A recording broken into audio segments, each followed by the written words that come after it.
नमस्कार सभी साथियों का हार्दिक स्वागत है आपके अपने YouTube चैनल सनी एजुकेशन पर। तो जल्दी से सभी साथी लाइव जुड़ जाओ। उसके बाद में अपने शुरू करते हैं आज का बहुत ही महत्वपूर्ण प्रश्नों का वीडियो। तो सभी साथी वीडियो के लिंक को ज़्यादा से ज़्यादा अपने मित्रों में शेयर कर दो। आज का जो हमारा टॉपिक है वो है मापन, मूल्यांकन और आंकलन। आज का टॉपिक बहुत ही महत्वपूर्ण है क्योंकि हर सब्जेक्ट के अंदर मापन एवं मूल्यांकन से संबंधित टॉपिक जुड़ा हुआ है। हर बार मापन एवं मूल्यांकन से संबंधित एग्जाम के अंदर 3 या 4 प्रश्न पूछे जाते हैं।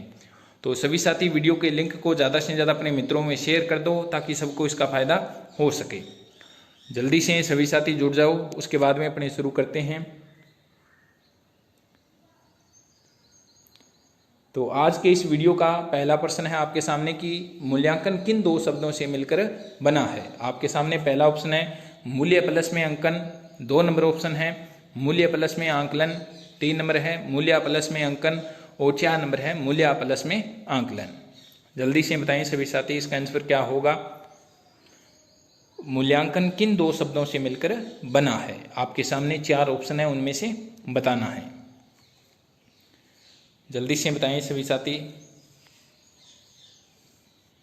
मूल्यांकन किन 2 शब्दों से मिलकर बना है। तो इसके अंदर 1 नंबर ऑप्शन सही हो जाएगा। मूल्यांकन मूल्य प्लस में अंकन 2 शब्दों से मिलकर बना है तो 1 नंबर ऑप्शन सही हो जाएगा। उसके बाद में आपके सामने 2 नंबर प्रश्न है। बहुत ही अच्छा प्रश्न है कि मूल्यांकन होता है। बहुत ही अच्छा प्रश्न है और ये परीक्षा के अंदर बहुत बार पूछा भी जा चुका है कि मूल्यांकन होता है। 1 नंबर ऑप्शन है आपके सामने साधन, 2 नंबर है साध्य, 3 नंबर है उपरोक्त दोनों और 4 नंबर है इनमें से कोई नहीं। जल्दी से बता दो सभी साथी इसका आंसर क्या होगा कि मूल्यांकन होता है। क्या होता है? साधन होता है, 2 नंबर है साध्य, 3 नंबर है उपरोक्त दोनों और 4 नंबर है इनमें से कोई नहीं। जल्दी से बताएं सभी साथी इसका आंसर क्या होगा।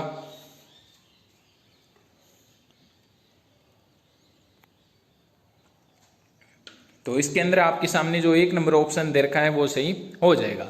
तो मूल्यांकन की जो प्रक्रिया होती है या मूल्यांकन जो होता है वो साधन होता है। 1 नंबर ऑप्शन सही हो जाएगा। उसके बाद में आपके सामने 3 नंबर प्रश्न है मूल्यांकन का शाब्दिक अर्थ है।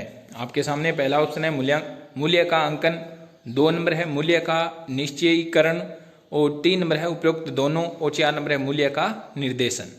तो मूल्यांकन का शाब्दिक अर्थ क्या है। आपके सामने पहला ऑप्शन है मूल्य का अंकन, 2 नंबर है मूल्य का निश्चयीकरण और 3 नंबर है उपरोक्त दोनों और 4 नंबर है मूल्य का निर्देशन।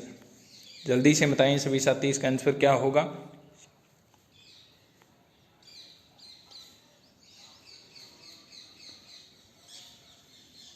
तो इसके अंदर आपके सामने जो 3 नंबर ऑप्शन दे रखा है वो सही हो जाएगा। तो मूल्यांकन का शाब्दिक अर्थ क्या होता है? मूल्य का अंकन या होता है मूल्य का निश्चयीकरण, यानी दोनों ही सही है तो 3 नंबर ऑप्शन सही हो जाएगा। उसके बाद में आपके सामने 4 नंबर प्रश्न है कि मूल्यांकन के प्रकार होते हैं। बहुत ही अच्छा प्रश्न है आपके सामने कि मूल्यांकन के प्रकार होते हैं। आपके सामने पहला ऑप्शन है लिखित, 2 नंबर है मौखिक, 3 नंबर है साक्षात्कार और 4 नंबर है उपरोक्त सभी। जल्दी से बताएं सभी साथी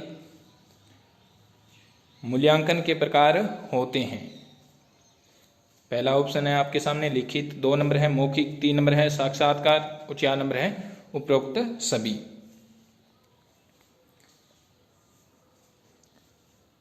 तो इसके अंदर आपके सामने जो 4 नंबर ऑप्शन दे रखा है वो सही हो जाएगा। मूल्यांकन के प्रकार लिखित होते हैं, मूल्यांकन लिखित रूप में होता है, मौखिक के रूप में होता है और साक्षात्कार के रूप में होता है। तो इन तीनों ही रूप के अंदर होता है तो 4 नंबर ऑप्शन सही हो जाएगा। उसके बाद में आपके सामने 5 नंबर प्रश्न है कि मापन के कितने स्तर होते हैं। कितने स्तर होते हैं। आपके सामने पहला ऑप्शन है 4, 2 नंबर ऑप्शन है 2, 3 नंबर ऑप्शन है 3 और 4 नंबर ऑप्शन है 1। जल्दी से बताओ सभी साथी इसका आंसर क्या होगा कि मापन के कितने स्तर होते हैं। आपके सामने पहला ऑप्शन है 4, 2 नंबर ऑप्शन है 2, 3 नंबर ऑप्शन है 3 और 4 नंबर ऑप्शन है 1। जल्दी से बता दो सभी साथी कि मापन के कितने स्तर होते हैं।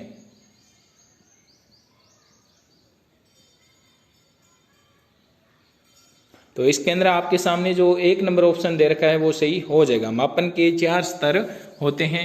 1 नंबर ऑप्शन सही हो जाएगा। उसके बाद में आपके सामने 6 नंबर प्रश्न है कि मापन के स्तर है। आपके सामने पहला ऑप्शन है नामित, 2 नंबर ऑप्शन है क्रमित, 3 नंबर है आंतरिक, 4 नंबर है अनुपातिक और 5 नंबर है उपरोक्त सभी।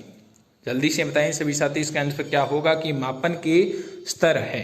आपके सामने पहला ऑप्शन है नामित, 2 नंबर ऑप्शन है क्रमित, 3 नंबर है आंतरिक, 4 नंबर है अनुपातिक और 5 नंबर ऑप्शन है आपके सामने उपरोक्त सभी। तो इसके अंदर आपके सामने जो 5 नंबर ऑप्शन दे रखा है वो सही हो जाएगा। तो अभी हमने पिछला प्रश्न पढ़ा था कि मापन के कितने स्तर होते हैं, 4 स्तर होते हैं। कौन कौन से? नामित, क्रमित, आंतरिक और अनुपातिक, 4 स्तर होते हैं। तो इसके अंदर 5 नंबर ऑप्शन सही हो जाएगा। उसके बाद में आपके सामने 7 नंबर प्रश्न है कि मापन के जो 4 स्तर है उनको किसने बताए थे। आपके सामने पहला ऑप्शन है स्टाइवेंस, 2 नंबर है ब्लूम, 3 नंबर है डीवी और 4 नंबर है एरिक्सन। आपके सामने 7 नंबर प्रश्न है कि मापन के स्तर किसने बतलाए हैं। आपके सामने पहला ऑप्शन है स्टाइवेंस, 2 नंबर है ब्लूम, 3 नंबर है डीवी, 4 नंबर है एरिक्सन। जल्दी से बता दो सभी साथी इसका आंसर क्या होगा कि मापन के स्तर किसने बतलाए हैं या बताए हैं। आपके सामने 4 ऑप्शन है, उनमें से आपको बताना है।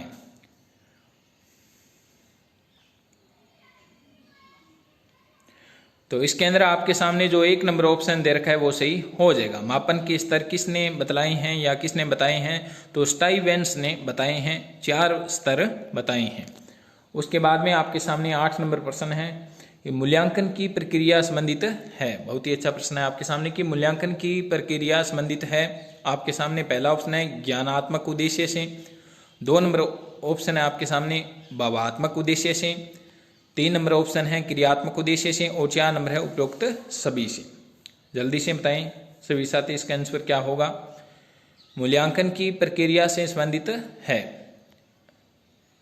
ज्ञानात्मक उद्देश्य, 2 नंबर ऑप्शन है आपके सामने भावात्मक उद्देश्य, 3 नंबर है क्रियात्मक उद्देश्य और 4 नंबर है उपरोक्त सभी।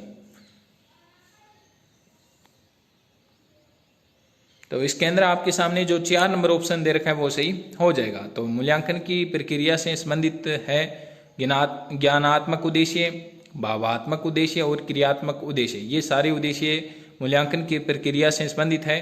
तो 4 नंबर ऑप्शन सही हो जाएगा। उसके बाद में बहुत ही अच्छा प्रश्न है आपके सामने कि मापन केंद्रित होता है। तो मापन केंद्रित होता है आपके सामने पहला ऑप्शन है पाठ्य वस्तु पर, 2 नंबर है उद्देश्य पर, 3 नंबर है उपरोक्त दोनों पर और 4 नंबर है इनमें से किसी पर भी नहीं।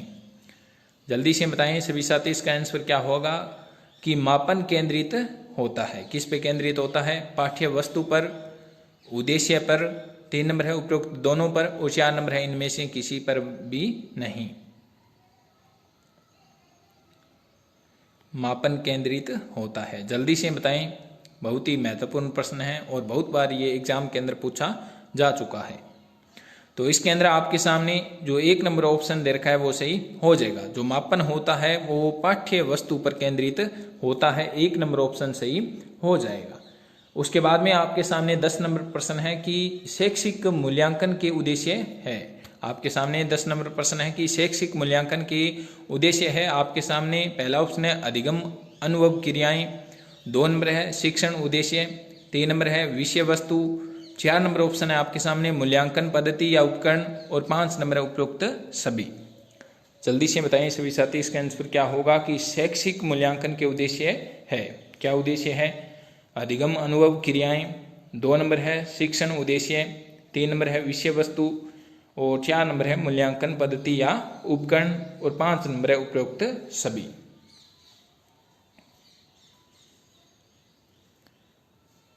तो इसके अंदर आपके सामने जो 5 नंबर ऑप्शन दे रखा है वो सही हो जाएगा। जो ऊपर 4 दे रखे हैं वो सारे के सारे शैक्षिक मूल्यांकन के उद्देश्य हैं, तो 5 नंबर ऑप्शन सही हो जाएगा। उसके बाद में आपके सामने 11 नंबर प्रश्न है कि मूल्यांकन केंद्रित होता है। बहुत ही अच्छा प्रश्न है। पीछे का हमने प्रश्न पढ़ा था कि मापन केंद्रित होता है, तो मापन तो पाठ्य वस्तु पर केंद्रित होता है। यहाँ पे प्रश्न है आपके सामने कि मूल्यांकन केंद्रित होता है किस पे? आपके सामने पहला ऑप्शन है पाठ्य वस्तु केंद्रित, 2 नंबर है उद्देश्य केंद्रित, 3 नंबर है छात्र केंद्रित और 4 नंबर है अध्यापक केंद्रित। जल्दी से बताएं सभी साथी कि मूल्यांकन केंद्रित होता है, किस पे केंद्रित होता है, जल्दी से बताएं सभी साथी। बहुत ही महत्वपूर्ण प्रश्न है आपके सामने।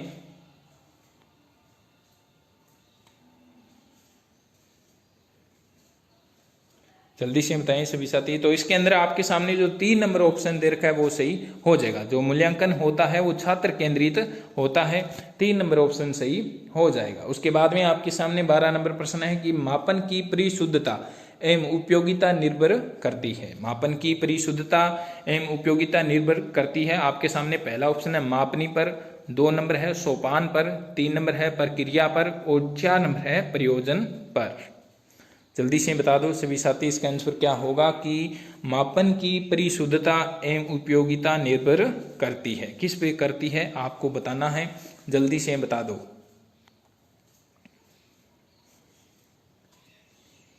तो सभी साथी लाइव टेस्ट में रोजाना भाग लें, जब भी लाइव टेस्ट हो तब जरूर भाग लें ताकि आपकी तैयारी और भी मजबूत हो जाएगी। तो मापन की परिशुद्धता एवं उपयोगिता निर्भर करती है, तो 1 नंबर ऑप्शन सही हो जाएगा। तो मापन की परिशुद्धता एवं उपयोगिता मापनी पर निर्भर करती है, 1 नंबर ऑप्शन सही हो जाएगा। उसके बाद में आपके सामने मापन के दोष है, 13 नंबर प्रश्न है कि मापन के दोष है। आपके सामने पहला ऑप्शन है मापन केवल अंकों को प्रदर्शित करता है, 2 नंबर है मानकीकृत एवं विश्वसनीय परिणामों के अभाव में मापन के परिणाम वैध नहीं होते हैं, 3 नंबर ऑप्शन है मापन का क्षेत्र सीमित होता है और 4 नंबर है उपयुक्त सभी। आपको बताना है कि मापन के दोष है, कौन से दोष होते हैं मापन के, वो आपको बताने हैं। पहला ऑप्शन दे रखा है आपके सामने मापन केवल अंकों को प्रदर्शित करता है, 2 नंबर ऑप्शन है कि मानकीकृत एवं विश्वसनीय परिणामों के अभाव में मापन के जो परिणाम होते हैं वो वैध नहीं होते हैं, 3 नंबर ऑप्शन है कि मापन का जो क्षेत्र होता है वो सीमित होता है, 4 नंबर ऑप्शन है उपयुक्त सभी। क्या ये सारे के सारे दोष है तो आपको बताना है, जल्दी से बता दो सभी साथी। तो इसके अंदर आपके सामने बिल्कुल 4 नंबर ऑप्शन सही हो जाएगा। मापन के दोष है, मापन जो होता है वो केवल अंकों को प्रदर्शित करता है, ये दोष मापन का है। 2 नंबर ऑप्शन जो दे रखा है कि मानकीकृत एवं विश्वसनीय परिणामों के अभाव में मापन के जो परिणाम होते हैं वो वैध नहीं हो सकते और मापन का जो क्षेत्र होता है वो सीमित होता है, तो 4 नंबर ऑप्शन सही हो जाएगा। उसके बाद में आपके सामने 14 नंबर प्रश्न है कि तुलनात्मक अध्ययन करना संभव है। बहुत ही अच्छा प्रश्न है कि तुलनात्मक अध्ययन करना संभव है, किसके द्वारा करना संभव है। आपके सामने पहला ऑप्शन है मापन में, 2 नंबर ऑप्शन है मूल्यांकन में, 3 नंबर ऑप्शन है आपके सामने मापन एवं मूल्यांकन दोनों में और 4 नंबर है इनमें से किसी में भी नहीं। जल्दी से बता दो सभी साथी, बहुत ही अच्छा प्रश्न है आपके सामने कि तुलनात्मक अध्ययन करना संभव है। आपके सामने पहला ऑप्शन है मापन में, 2 नंबर ऑप्शन है मूल्यांकन में, 3 नंबर है मापन एवं मूल्यांकन दोनों में और 4 नंबर है इनमें से किसी में भी नहीं। जल्दी से बताएं सभी साथी कि तुलनात्मक अध्ययन करना संभव है, तो किस में संभव है, मापन में, मूल्यांकन में या मापन एवं मूल्यांकन दोनों में या इनमें से किसी में भी नहीं। तो इसके अंदर आपके सामने जो 2 नंबर ऑप्शन दे रखा है वो सही हो जाएगा। तुलनात्मक अध्ययन करना संभव है, किसमें, मूल्यांकन में करना संभव है, तो 2 नंबर ऑप्शन सही हो जाएगा। उसके बाद में आपके सामने 13 नंबर प्रश्न है कि 15 नंबर प्रश्न है आपके सामने कि शैक्षिक मूल्यांकन में सम्मिलित होते हैं। बहुत ही अच्छा प्रश्न है आपके सामने कि शैक्षिक मूल्यांकन में सम्मिलित होते हैं। आपके सामने पहला ऑप्शन है छात्र सम्मिलित होते हैं, शिक्षक सम्मिलित होते हैं, 3 नंबर ऑप्शन है छात्र का संवेगात्मक व्यवहार और सामाजिक संबंध और 4 नंबर ऑप्शन है उपयुक्त सभी। आपको बताना है कि शैक्षिक मूल्यांकन में कौन सा सम्मिलित होता है, कौन सा भाग सम्मिलित होता है। छात्र सम्मिलित होते हैं, शिक्षक सम्मिलित होते हैं, छात्र का संवेगात्मक व्यवहार और सामाजिक संबंध सम्मिलित होते हैं या उपयुक्त सभी सम्मिलित होते हैं। जल्दी से बता दो सभी साथी, बहुत ही महत्वपूर्ण प्रश्न है आपके सामने। तो इसके अंदर आपके सामने जो 4 नंबर ऑप्शन दे रखा है वो सही हो जाएगा। तो शैक्षिक मूल्यांकन में ये सभी सम्मिलित होते हैं, तो 4 नंबर ऑप्शन सही हो जाएगा। उसके बाद में आपके सामने 16 नंबर प्रश्न है, मूल्यांकन की विशेषता नहीं है। बहुत बार ये एग्जाम के अंदर पूछा भी जा चुका है कि मूल्यांकन की विशेषता नहीं है। आपके सामने पहला ऑप्शन है गत्यात्मकता, 2 नंबर है व्यापकता, 3 नंबर है निरंतरता और 4 नंबर है अध्यापक केंद्रित। जल्दी से बताएं सभी साथी इसका आंसर क्या होगा कि मूल्यांकन की विशेषता नहीं है। आपके सामने पहला ऑप्शन है गत्यात्मकता, 2 नंबर है व्यापकता, 3 नंबर है निरंतरता और 4 नंबर है अध्यापक केंद्रित।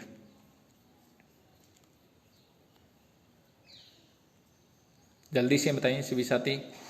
तो इसके अंदर आपके सामने जो 4 नंबर ऑप्शन दे रखा है वो बिल्कुल सही हो जाएगा। तो मूल्यांकन की विशेषता कौन सी नहीं है? अध्यापक केंद्रित जो दे रखा है वो नहीं है, क्योंकि मूल्यांकन क्या होता है? छात्र केंद्रित होता है। 4 नंबर ऑप्शन सही हो जाएगा। उसके बाद में आपके सामने 17 नंबर प्रश्न है कि मापन के संबंध में सत्य कथन नहीं है। बहुत ही अच्छा प्रश्न है और बहुत बार एग्जाम के अंदर पूछा भी जा चुका है कि मापन के संबंध में सत्य कथन नहीं है। आपको बताना है कि कौन सा कथन मापन के संबंध में सत्य नहीं है। आपके सामने 4 ऑप्शन है। पहला ऑप्शन दिया हुआ है आपके सामने कि मापन बालक के मूल्यांकन में सहायक है। 2 नंबर है मापन के परिणाम वस्तुनिष्ठ होते हैं। 3 नंबर है मापन की प्रक्रिया प्रत्यक्ष होती है। 4 नंबर है मानकीकृत परीक्षणों द्वारा किए गए मापन के परिणाम वैध होते हैं। जल्दी से बताएं कि मापन के संबंध में सत्य कथन नहीं है। कौन सा सत्य कथन नहीं है? पहला है कथन आपके सामने मापन बालक के मूल्यांकन में सहायक है। 2 नंबर ऑप्शन है आपके सामने मापन के परिणाम वस्तुनिष्ठ होते हैं। 3 नंबर है मापन की प्रक्रिया प्रत्यक्ष होती है। 4 नंबर ऑप्शन है आपके सामने मानकीकृत परीक्षणों द्वारा किए गए मापन के परिणाम वैध होते हैं। जल्दी से बता दो सभी साथी इसका आंसर क्या होगा। तो इसके अंदर आपके सामने जो 3 नंबर ऑप्शन दे रखा है वो सही होगा। इसमें दे रखा है 3 नंबर की मापन की प्रक्रिया प्रत्यक्ष होती है, तो बिल्कुल गलत है, क्योंकि मापन की जो प्रक्रिया होती है वो अप्रत्यक्ष होती है। 3 नंबर ऑप्शन सही हो जाएगा।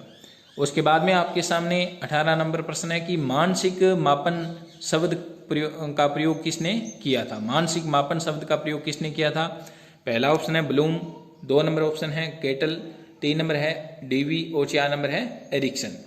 जल्दी से बता दो सभी साथी इसका आंसर क्या होगा। मानसिक मापन शब्द का प्रयोग किसने किया था?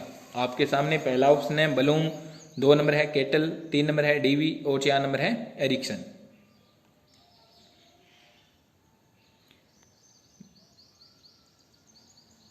जल्दी से बताओ सभी साथी इसका आंसर क्या होगा। तो इसके अंदर आपके सामने जो 2 नंबर ऑप्शन दे रखा है वो सही हो जाएगा। मानसिक मापन शब्द का प्रयोग किसने किया था? केटल ने किया था। बहुत ही महत्वपूर्ण है, बहुत बार ये एग्जाम के अंदर पूछा जा चुका है। 19 नंबर प्रश्न है आपके सामने, उद्देश्य केंद्रित शिक्षा किसका लक्ष्य है?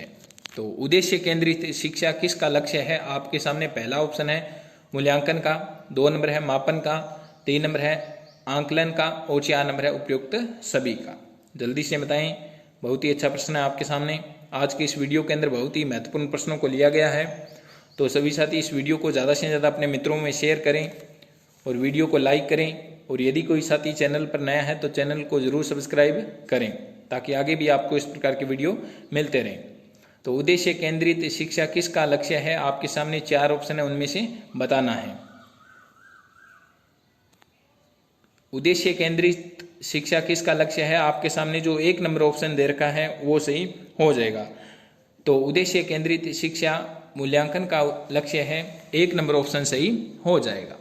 उसके बाद में आपके सामने 20 नंबर प्रश्न है कि मूल्यांकन में किसका अध्ययन किया जाता है? बहुत ही अच्छा प्रश्न है आपके सामने कि मूल्यांकन में किसका अध्ययन किया जाता है। आपके सामने पहला ऑप्शन है शिक्षक का, 2 नंबर है छात्र का, 3 नंबर है शिक्षक एवं छात्र दोनों का और 4 नंबर है इनमें से कोई नहीं।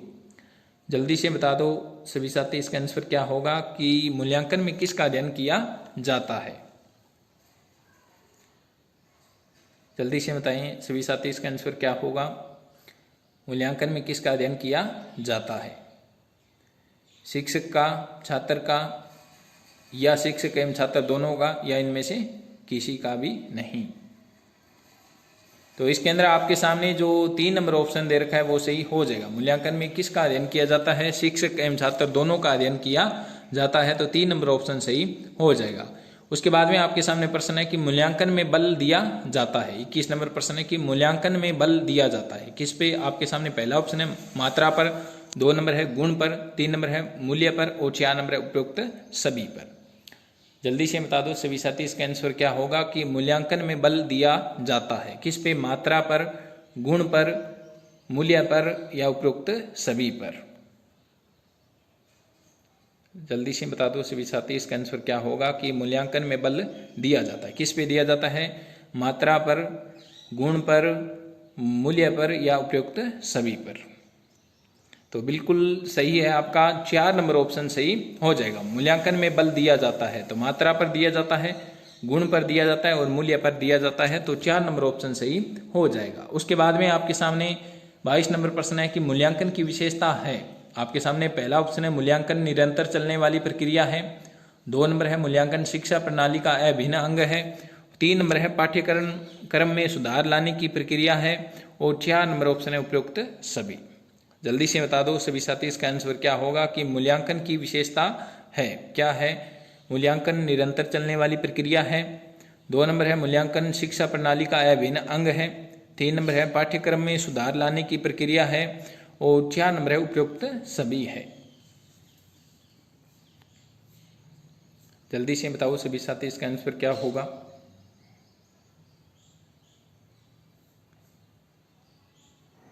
तो इसके अंदर बिल्कुल सही है आपका 4 नंबर ऑप्शन सही हो जाएगा। मूल्यांकन जो है वो निरंतर चलने वाली प्रक्रिया है, मूल्यांकन शिक्षा प्रणाली का अभिन्न अंग है और पाठ्यक्रम में सुधार लाने की प्रक्रिया भी है, तो 4 नंबर ऑप्शन सही हो जाएगा। उसके बाद में 23 नंबर प्रश्न है आपके सामने, मूल्यांकन एक निरंतर चलने वाली प्रक्रिया है, यह समस्त शिक्षा व्यवस्था का महत्वपूर्ण अंग है, यह कथन किसका है? बहुत ही महत्वपूर्ण प्रश्न है आपके सामने।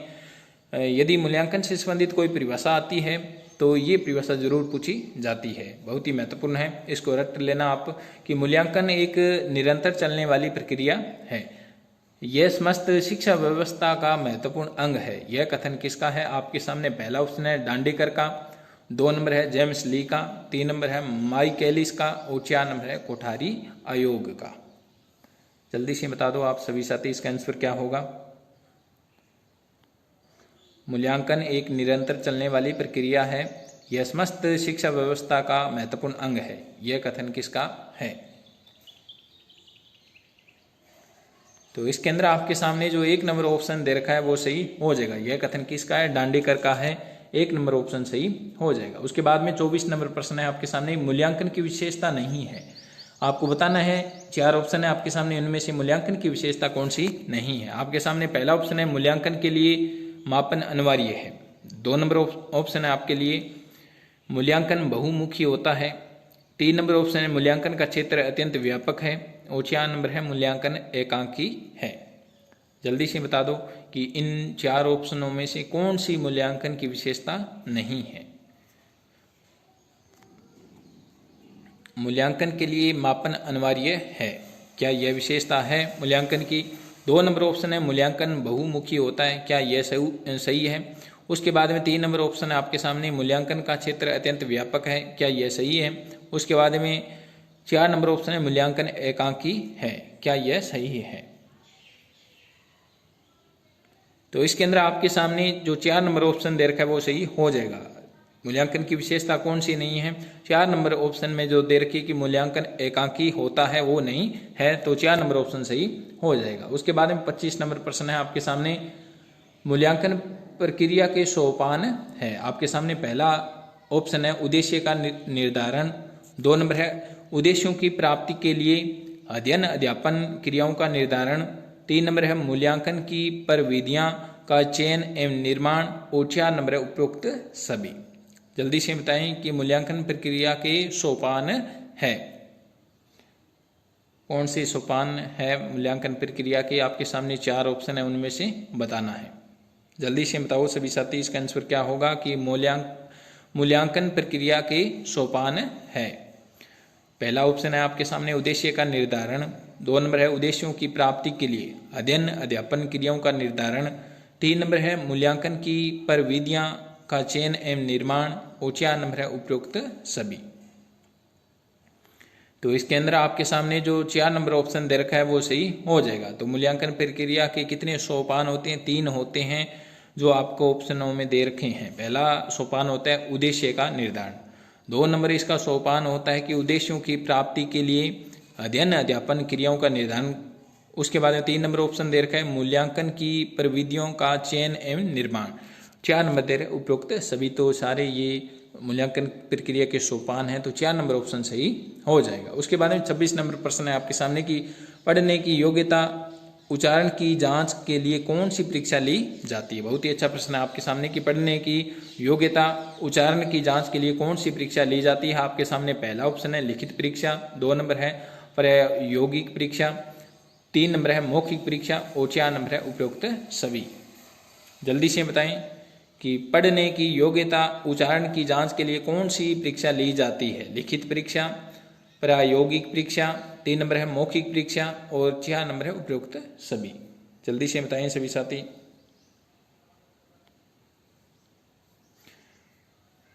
तो इसके अंदर आपके सामने जो 3 नंबर ऑप्शन दे रखा है वो सही हो जाएगा। मौखिक परीक्षा पढ़ने की योग्यता एवं उच्चारण की जांच के लिए ली जाती है, तो 3 नंबर ऑप्शन सही हो जाए। उसके बाद में 27 नंबर प्रश्न है आपके सामने कि ब्लूम के अनुसार मूल्यांकन प्रक्रिया संबंधित है। बहुत ही अच्छा प्रश्न है आपके सामने कि ब्लूम के अनुसार मूल्यांकन की जो प्रक्रिया है वो संबंधित है। आपके सामने पहला ऑप्शन है शिक्षण उद्देश्य से, 2 नंबर है सीखने के अनुभव से, 3 नंबर है मूल्यांकन के साधन से, और 4 नंबर है उपरोक्त सभी से। जल्दी से बता दो। बहुत ही अच्छा प्रश्न है आपके सामने कि ब्लूम के अनुसार मूल्यांकन की प्रक्रिया किस से संबंधित है? आपके सामने पहला ऑप्शन है शिक्षण उद्देश्य से, 2 नंबर ऑप्शन है शिक्षण सीखने के अनुभव से, 3 नंबर है मूल्यांकन के साधन से, और 4 नंबर है उपरोक्त सभी से।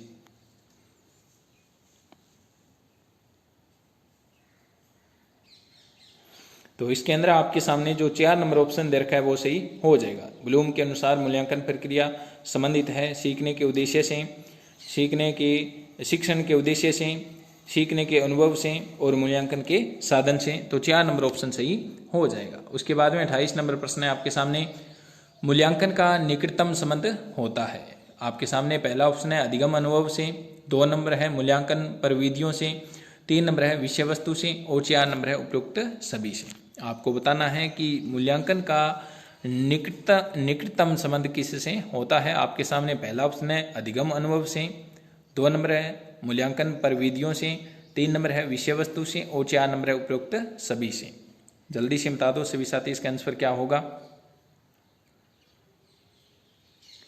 तो मूल्यांकन का निकटतम संबंध होता है, तो इसके अंदर 4 नंबर ऑप्शन सही हो जाएगा। उसके बाद में 29 नंबर प्रश्न है आपके सामने कि मूल्यांकन का उद्देश्य है। बहुत ही अच्छा प्रश्न है आपके सामने कि मूल्यांकन का उद्देश्य है। आपके सामने पहला ऑप्शन है निरपेक्ष, 2 नंबर है सापेक्ष, 3 नंबर है एकांकी, और 4 नंबर है बहुमुखी। जल्दी से बताएं सभी साथी कि मूल्यांकन का उद्देश्य है। आपके सामने 4 ऑप्शन है, उनमें से बताना है। आपके सामने पहला ऑप्शन है निरपेक्ष, 2 नंबर है सापेक्ष, 3 नंबर है एकांकी, और 4 नंबर है बहुमुखी। तो इसके अंदर आपके सामने जो 2 नंबर ऑप्शन दे रखा है वो सही हो जाएगा। मूल्यांकन का उद्देश्य है, तो इसके अंदर जो 2 नंबर ऑप्शन दे रखा है वो सही हो जाएगा। मूल्यांकन का उद्देश्य सापेक्ष होता है, तो 2 नंबर ऑप्शन सही हो जाएगा। उसके बाद में 30 नंबर प्रश्न है आपके सामने मूल्यांकन है क्या है। आपके सामने पहला ऑप्शन है परीक्षा है, 2 नंबर है ऑप्शन जांच है, 3 नंबर ऑप्शन परख है, और 4 नंबर है उद्देश्य प्राप्ति की सुनिश्चितता है। जल्दी से बताएं सभी साथी कि मूल्यांकन क्या है। बहुत ही महत्वपूर्ण प्रश्न है आपके सामने। ये परीक्षा के अंदर पूछा भी जा चुका है कि मूल्यांकन है क्या है। परीक्षा है, जांच है, परख है, या उद्देश्य प्राप्ति की सुनिश्चितता है।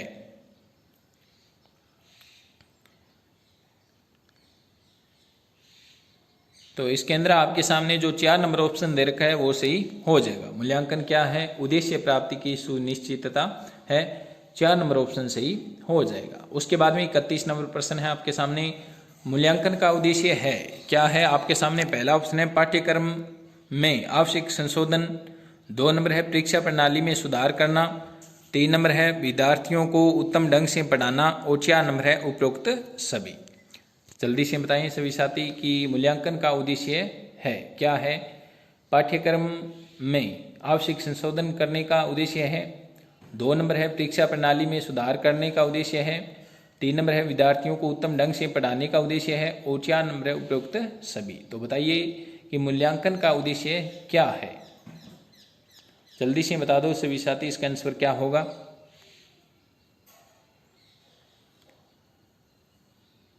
तो इसके अंदर आपके सामने बिल्कुल सही है, 4 नंबर ऑप्शन सही हो जाएगा। मूल्यांकन का उद्देश्य क्या होता है, पाठ्यक्रम में संशोधन करने का उद्देश्य होता है, परीक्षा प्रणाली में सुधार किया जाता है और विद्यार्थियों को उत्तम ढंग से पढ़ाया जाता है इसके द्वारा।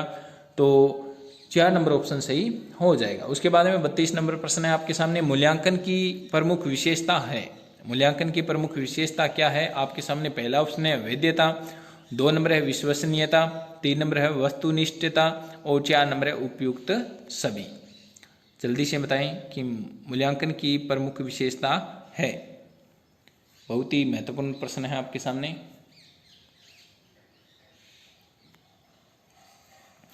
मूल्यांकन की प्रमुख विशेषता है, तो इसके अंदर जो आपके सामने 4 नंबर ऑप्शन दे रखा है वो सही हो जाएगा। मूल्यांकन की प्रमुख विशेषता है क्या, मूल्यांकन वैध होते हैं, विश्वसनीय होते हैं और वस्तुनिष्ठ होते हैं। तो 4 नंबर ऑप्शन सही हो जाएगा।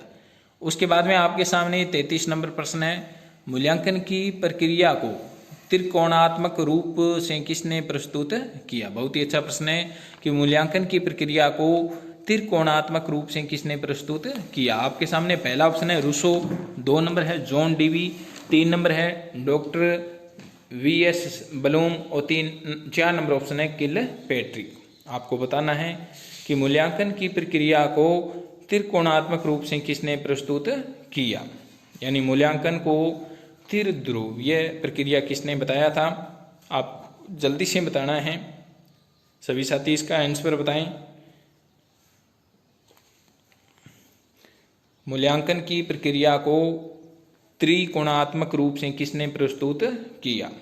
तो इसके अंदर आपके सामने जो 3 नंबर ऑप्शन दे रखा है वो बिल्कुल सही हो जाएगा।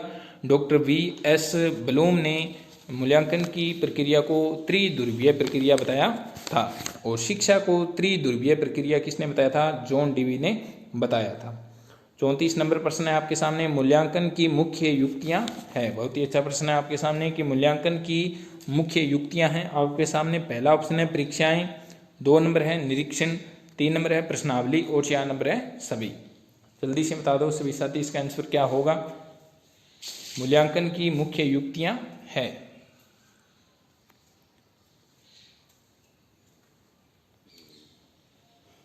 तो इसके अंदर आपके सामने जो 4 नंबर ऑप्शन दे रखा है वो सही हो जाएगा। तो मूल्यांकन की मुख्य युक्तियां कौन कौन सी है, परीक्षाएं भी होती है, निरीक्षण भी होता है और प्रश्नावली भी युक्ति है। तो 4 नंबर ऑप्शन सही हो जाएगा। उसके बाद में बहुत ही महत्वपूर्ण प्रश्न है आपके सामने, कोई वस्तु कैसी है इसका निर्णय किया जाता है। तो किस आधार पर किया जाता है आपके सामने। पहला ऑप्शन है परीक्षा से, 2 नंबर है मूल्यांकन से, 3 नंबर है मापन से और 4 नंबर है सभी से। जल्दी से बता दो सभी साथी इसका आंसर क्या होगा कि कोई वस्तु कैसी है इसका निर्णय किया जाता है परीक्षा से, मूल्यांकन से, मापन से या इन सभी से। बहुत ही अच्छा प्रश्न है आपके सामने, जल्दी से बता दो सभी साथी। कोई वस्तु कैसी है इसका निर्णय किया जाता है परीक्षा से, मूल्यांकन से, मापन से या इन सभी से। तो इसके अंदर आपके सामने 2 नंबर ऑप्शन सही हो जाएगा। कोई वस्तु कैसी है इसका निर्णय या ये बताया जाता है किसके द्वारा, मूल्यांकन से बताया जाता है। 2 नंबर ऑप्शन सही हो जाएगा। उसके बाद में 36 नंबर प्रश्न है आपके सामने, किसी परीक्षण की विश्वसनीयता जितनी अधिक होती है उसकी वैधता उतनी ही होगी। क्या होगी, अधिकतम होगी, कम होगी या सामान्य होगी या बराबर होगी। जल्दी से बता दो सभी साथी इसका आंसर क्या होगा।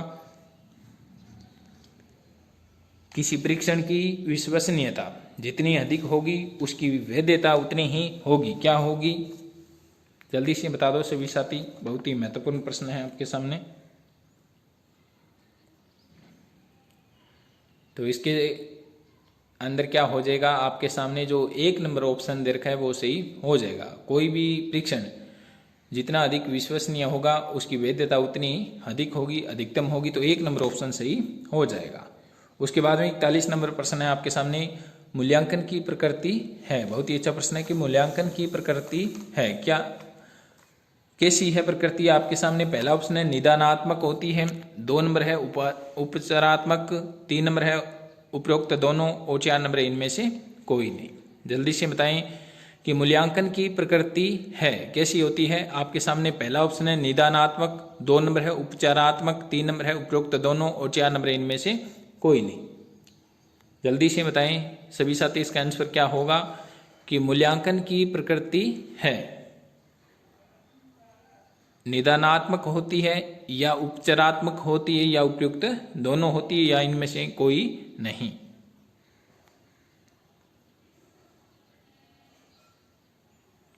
तो इसके अंदर आपके सामने जो 3 नंबर ऑप्शन दे रखा है वो सही हो जाएगा। तो मूल्यांकन की प्रकृति कैसी होती है, निदानात्मक और उपचारात्मक दोनों होती है, तो 3 नंबर ऑप्शन सही हो जाएगा। उसके बाद में आपके सामने 42 नंबर प्रश्न है कि मूल्यांकन प्रक्रिया है।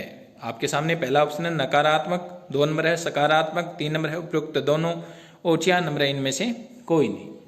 जल्दी से बताएं सभी साथी इसका आंसर क्या होगा कि मूल्यांकन प्रक्रिया है कैसी होती है, नकारात्मक होती है मूल्यांकन की प्रक्रिया, या सकारात्मक होती है, या ये दोनों ही होती है, या इनमें से कोई नहीं।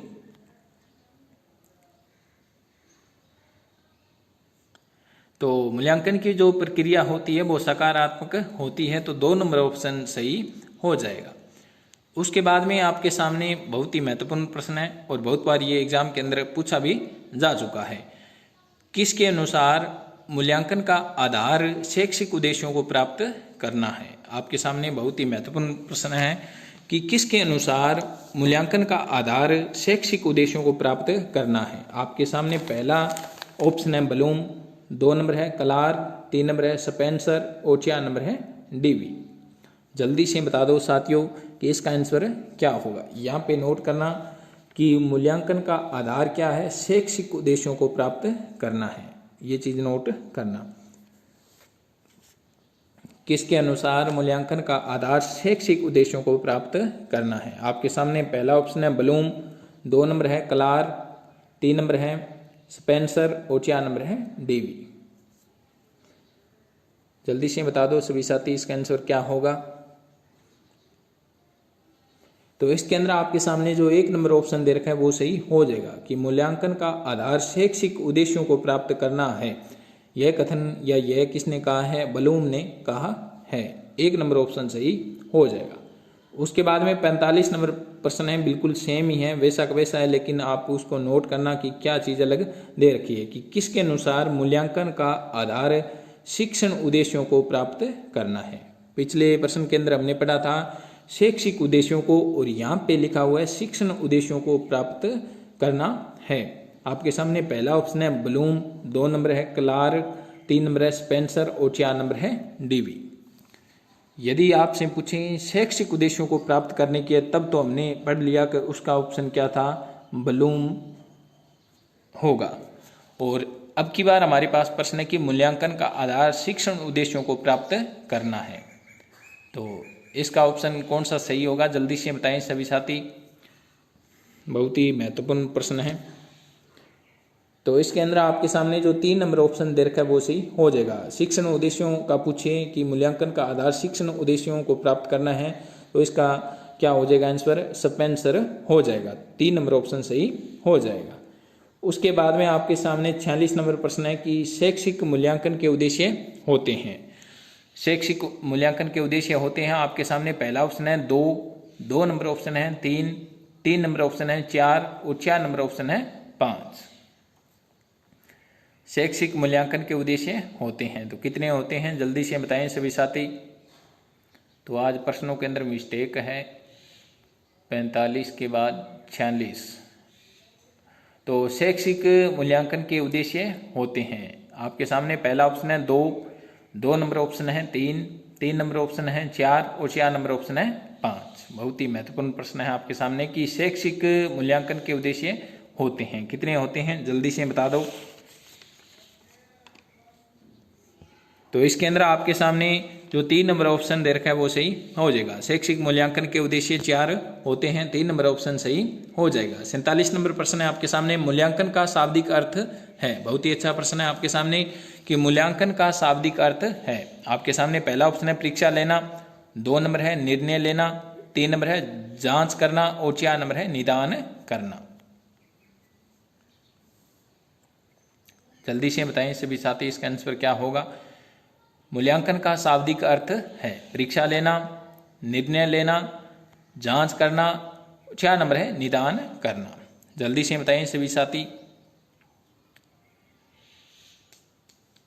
तो इसके अंदर आपके सामने जो 3 नंबर ऑप्शन है ना वो सही होगा। मूल्यांकन का शाब्दिक अर्थ क्या होता है, जांच करना होता है, तो 3 नंबर ऑप्शन सही हो जाएगा।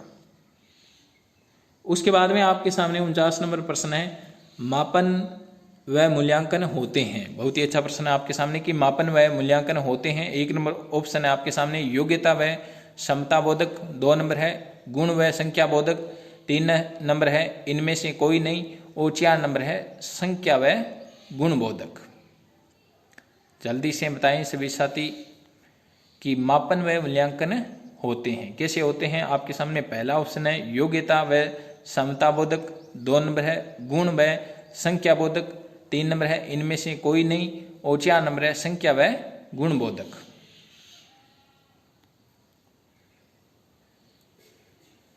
जल्दी से बताएं।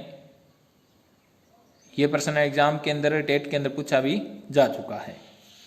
तो इसके अंदर आपके सामने 4 नंबर ऑप्शन सही हो जाएगा। मापन का संबंध क्या होता है, संख्या होती है, अंक होता है और मूल्यांकन का अर्थ होता है गुणबोधक। तो मापन व मूल्यांकन होते हैं, तो मापन क्या होता है, संख्या होती है और मूल्यांकन क्या होते हैं, गुणबोधक होते हैं। तो 4 नंबर ऑप्शन सही हो जाएगा। उसके बाद में 50 नंबर प्रश्न है आपके सामने, वह मूल्यांकन जो विद्यालय परिषदों के दिशा निर्देशों के आधार पर किया जाता है किंतु परिषद बोर्ड स्तर पर नहीं कहलाता है। बहुत ही अच्छा प्रश्न है कि वह मूल्यांकन जो विद्यालय परिषदों के दिशा निर्देशों के आधार पर तैयार किए जाते हैं किंतु परिषद या बोर्ड स्तर पर नहीं कहलाता है। आपके सामने पहला ऑप्शन है व्यापक मूल्यांकन, 2 नंबर है अवलोकन, 3 नंबर है विद्यालय आधारित मूल्यांकन और 4 नंबर है निरीक्षण। जल्दी से बताएं कि वह मूल्यांकन जो विद्यालय परिषदों के दिशा निर्देशों के आधार पर किया जाता है या तैयार किए जाते हैं किंतु परिषद स्तर पर नहीं कहलाते हैं। क्या कहलाते हैं, व्यापक मूल्यांकन कहलाते हैं, अवलोकन कहलाते हैं, विद्यालय आधारित मूल्यांकन कहलाते हैं या निरीक्षण कहलाते हैं। जल्दी से बताएं सभी साथी इसका आंसर क्या होगा। तो इसके अंदर आपके सामने जो 3 नंबर ऑप्शन दे रखा है वो सही हो जाएगा। तो ये मूल्यांकन क्या कहलाते हैं, विद्यालय आधारित मूल्यांकन कहलाते हैं। 3 नंबर ऑप्शन सही हो जाएगा। उसके बाद में 51 नंबर प्रश्न है आपके सामने, बच्चों का मूल्यांकन होना चाहिए। बहुत ही अच्छा प्रश्न है आपके सामने। 51 नंबर प्रश्न है कि बच्चों का मूल्यांकन होना चाहिए। कैसा होना चाहिए, गृह परीक्षा द्वारा, 2 नंबर है बोर्ड परीक्षा द्वारा, 3 नंबर है लिखित एवं मौखिक परीक्षा द्वारा, 4 नंबर है सतत एवं व्यापक मूल्यांकन द्वारा। जल्दी से बताएं कि बच्चों का मूल्यांकन होना चाहिए, कैसा होना चाहिए। आपके सामने 4 ऑप्शन है, उनमें से बताना है। जल्दी से बताएं सभी साथी।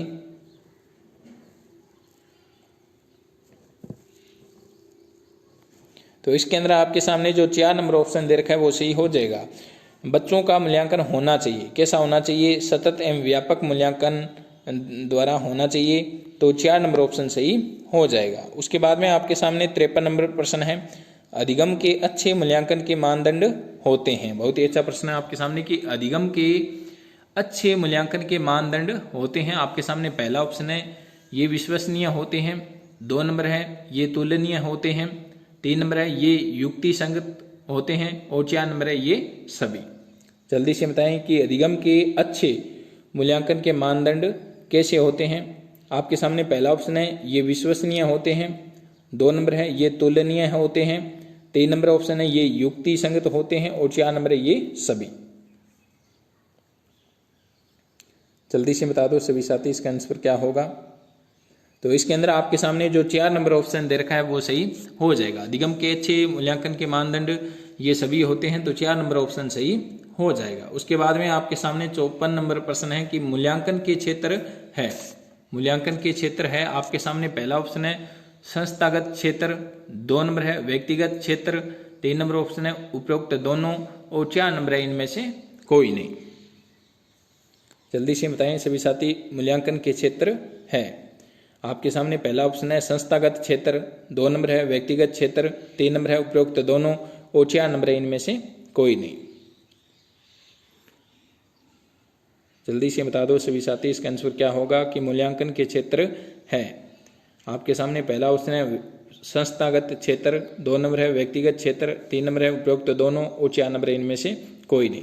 तो इसके अंदर आपके सामने जो 3 नंबर ऑप्शन दे रखा है वो सही हो जाएगा। मूल्यांकन के क्षेत्र है 2 क्षेत्र होते हैं संस्थागत क्षेत्र और व्यक्तिगत क्षेत्र, तो 3 नंबर ऑप्शन सही हो जाएगा।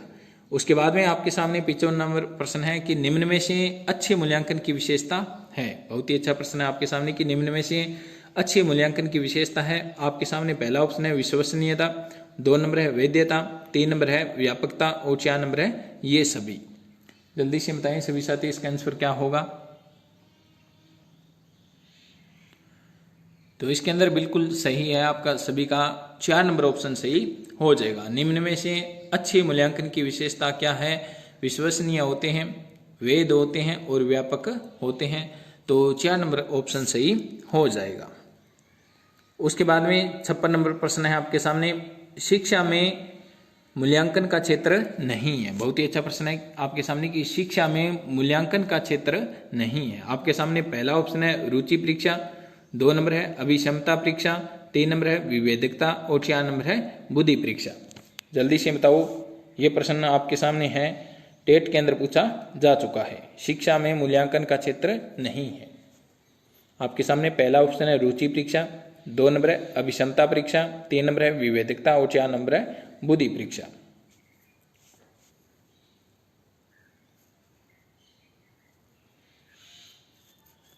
तो इसके अंदर आपके सामने जो 3 नंबर ऑप्शन दे रखा है वो सही हो जाएगा। शिक्षा में मूल्यांकन का क्षेत्र कौन सा नहीं है? विवेकता नहीं है।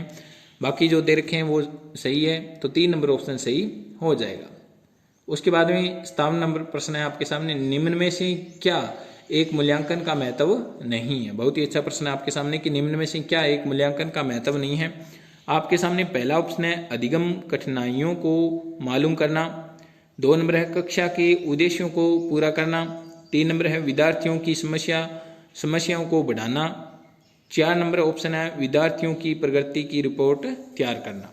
जल्दी से बताएं सभी साथी इसका आंसर क्या होगा कि निम्न में से क्या एक मूल्यांकन का महत्व नहीं है। आपके सामने पहला ऑप्शन है अधिगम कठिनाइयों को मालूम करना, 2 नंबर है कक्षा के उद्देश्यों को पूरा करना, 3 नंबर है विद्यार्थियों की समस्याओं को बढ़ाना और 4 नंबर है विद्यार्थियों की प्रगति की रिपोर्ट तैयार करना। जल्दी से बता दो सभी साथी। तो इसके अंदर आपके सामने जो 3 नंबर ऑप्शन दे रखा है वो सही हो जाएगा। तो मूल्यांकन का महत्व ये नहीं है कि विद्यार्थियों की समस्या को बढ़ाना, तो 3 नंबर ऑप्शन सही हो जाएगा। उसके बाद में आपके सामने 58 नंबर प्रश्न है कि दैनिक मूल्यांकन लाभदायक है। बहुत ही अच्छा प्रश्न है आपके सामने कि दैनिक मूल्यांकन लाभदायक है। आपके सामने पहला ऑप्शन है शिक्षक द्वारा अपने कर्तव्य का मूल्यांकन करने में, 2 नंबर ऑप्शन है बालकों को तात्कालिक शैक्षिक स्थिति का पता लगाने में, 3 नंबर ऑप्शन है कक्षा को अधिक से अधिक तंग करने में, 4 नंबर है बालकों का ध्यान केंद्रित करने में। जल्दी से बताएं आप सभी साथी इसका आंसर क्या होगा कि दैनिक मूल्यांकन लाभदायक है। किस में लाभदायक है? आपके सामने पहला ऑप्शन है शिक्षक द्वारा अपने कर्तव्यों का मूल्यांकन करने में, 2 नंबर है बालकों को तात्कालिक शैक्षिक स्थिति का पता लगाने में, 3 नंबर है कक्षा को अधिक से अधिक तंग करने में और 4 नंबर है बालकों का ध्यान केंद्रित करने में।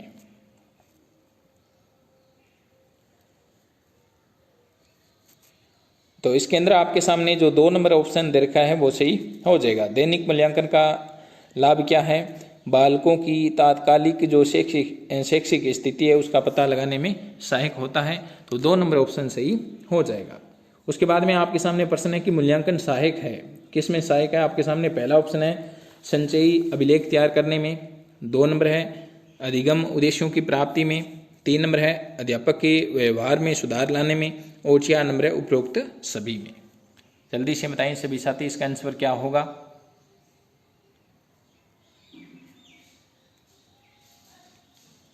तो इसके अंदर आपके सामने जो 4 नंबर ऑप्शन दे रखा है वो सही हो जाएगा। मूल्यांकन सहायक है, संचयी अभिलेख तैयार करने में बिल्कुल सहायक है, अधिगम उद्देश्यों की प्राप्ति में सहायक है, और अध्यापक के व्यवहार में सुधार लाने में भी सहायक है। तो 4 नंबर ऑप्शन सही हो जाएगा।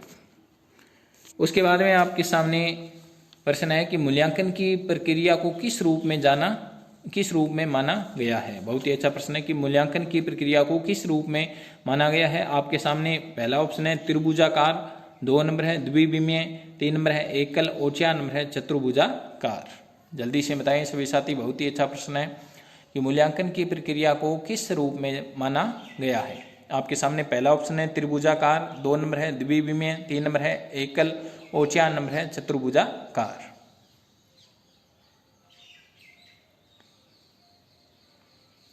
जल्दी से बताएं सभी साथी इसका आंसर क्या होगा। बिल्कुल सही है, इसके अंदर 1 नंबर ऑप्शन सही हो जाएगा। तो मूल्यांकन की प्रक्रिया को किस रूप में माना गया है?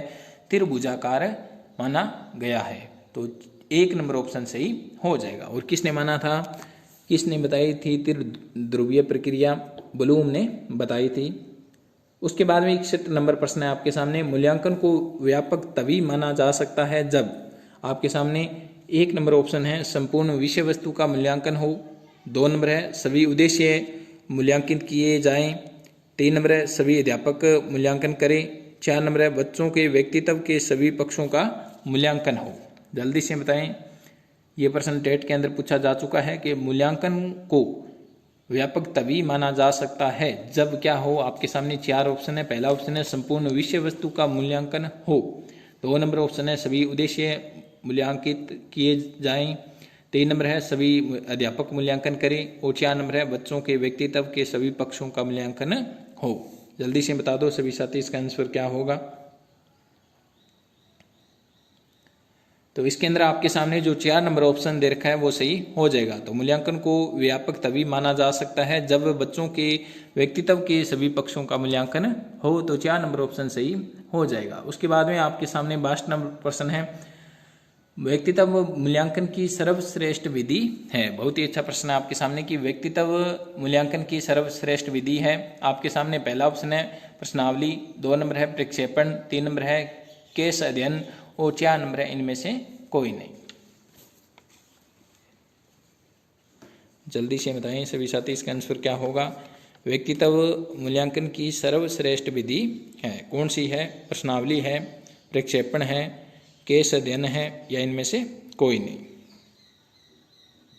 जल्दी से बताएं सभी साथी इसका आंसर क्या होगा। बहुत ही महत्वपूर्ण प्रश्न है आपके सामने।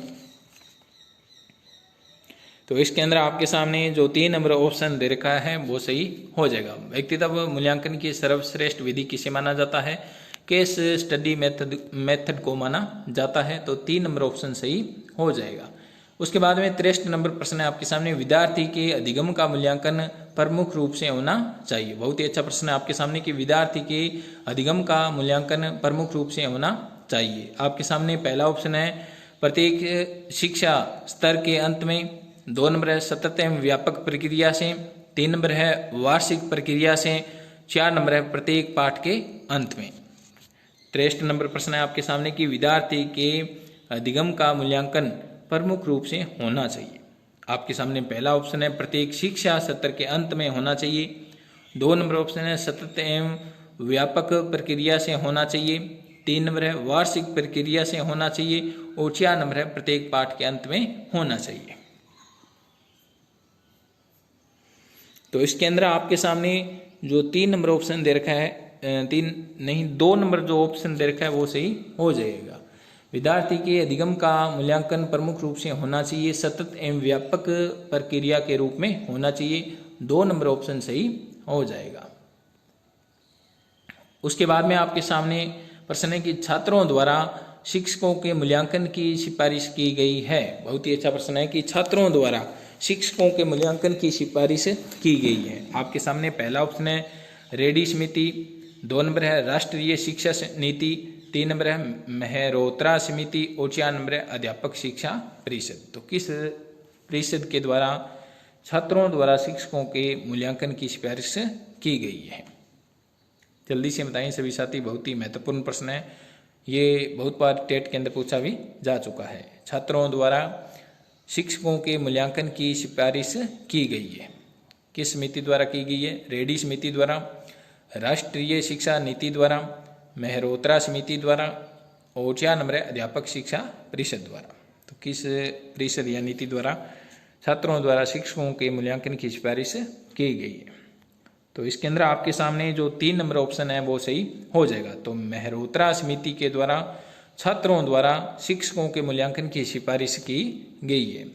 उसके बाद में आपके सामने प्रश्न है कि छात्रों द्वारा शिक्षकों का मूल्यांकन किस सन में शुरू हुआ? बहुत ही अच्छा प्रश्न है कि छात्रों द्वारा शिक्षकों का मूल्यांकन किस सन में शुरू हुआ? आपके सामने पहला ऑप्शन है 1957 में, 2 नंबर है 1920 में, 3 नंबर ऑप्शन है 1948 में और 4 नंबर है 1970 में।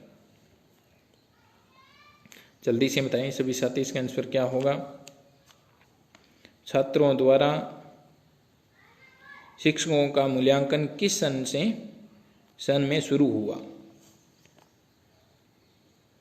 तो इसके अंदर आपके सामने जो 3 नंबर ऑप्शन दे रखा है वो सही हो जाएगा। छात्रों द्वारा शिक्षकों का मूल्यांकन किस सन में शुरू हुआ था? तो 1948 में शुरू हुआ था। 3 नंबर ऑप्शन सही हो जाएगा।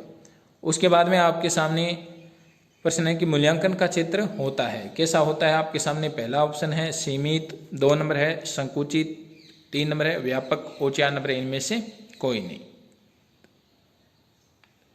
जल्दी से बताएं कि मूल्यांकन का क्षेत्र होता है, कैसा होता है? सीमित होता है, संकुचित होता है, व्यापक होता है या इनमें से कोई नहीं?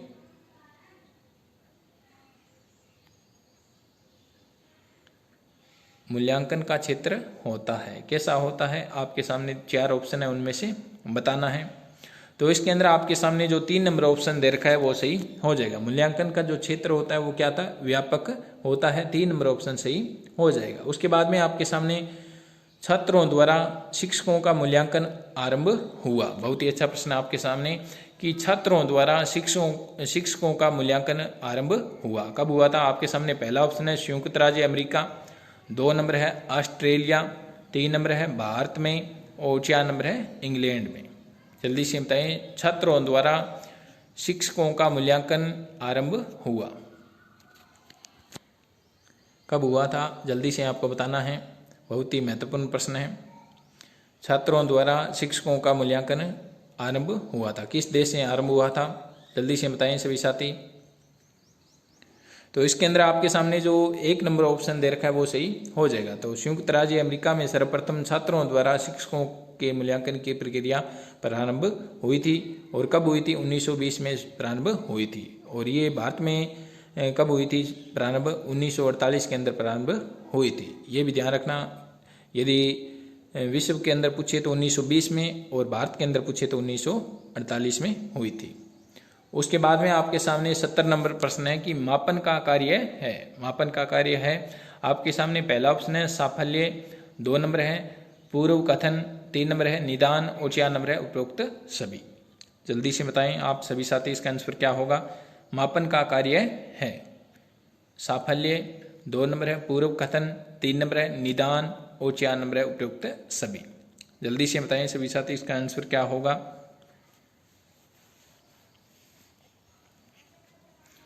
मापन का कार्य है, क्या है? साफल्य, 2 नंबर है पूर्व कथन, 3 नंबर है निदान और 4 नंबर है उपरोक्त सभी। तो इसके अंदर आपके सामने जो 4 नंबर ऑप्शन दे रखा है वो सही हो जाएगा। तो मापन का कार्य क्या है? पहला जो दे रखा है साफल्य वो भी कार्य है, पूर्व कथन वो भी कार्य है मापन का और निदान वो भी कार्य है। तो 4 नंबर ऑप्शन सही हो जाएगा। उसके बाद में 72 नंबर प्रश्न है आपके सामने कि मापन का शिक्षा में महत्व है। बहुत ही अच्छा प्रश्न है आपके सामने, मापन का शिक्षा में महत्व है। आपके सामने पहला ऑप्शन है शिक्षण विधि बनाने में, 2 नंबर है मूल्यांकन करने में सहायक है, 3 नंबर है योग्यता की मात्रा जानने में और 4 नंबर है उपयुक्त सभी में। जल्दी से बताएं सभी साथी, इसका आंसर क्या होगा? कि मापन का शिक्षा में महत्व है। क्या महत्व है? शिक्षण विधि बनाने में। 2 नंबर है मूल्यांकन करने में सहायक है। 3 नंबर है योग्यता की मात्रा जानने में। और 4 नंबर है उपयुक्त सभी में। जल्दी से बता दो सभी साथी इसका आंसर क्या होगा। तो इसके अंदर आपके सामने जो 4 नंबर ऑप्शन दे रखा है वो सही हो जाएगा। मापन का शिक्षा में महत्व है। क्या महत्व है? शिक्षण विधि बनाने में, मूल्यांकन करने में सहायक है, योग्यता की मात्रा जानने में और उपयुक्त सभी सही हो जाएगा। उसके बाद में आपके सामने बहुत ही महत्वपूर्ण प्रश्न है। 73 नंबर प्रश्न है आपके सामने। परिमाणात्मक मूल्यांकन होते हैं। बहुत ही अच्छा प्रश्न आपके सामने कि परिमाणात्मक मूल्यांकन होते हैं। आपके सामने पहला ऑप्शन है लिखित, 2 नंबर है मौखिक, 3 नंबर ऑप्शन है प्रयोगात्मक और 4 नंबर है उपयुक्त सभी। जल्दी से बताएं सभी साथी कि परिमाणात्मक मूल्यांकन होते हैं, कैसे होते हैं?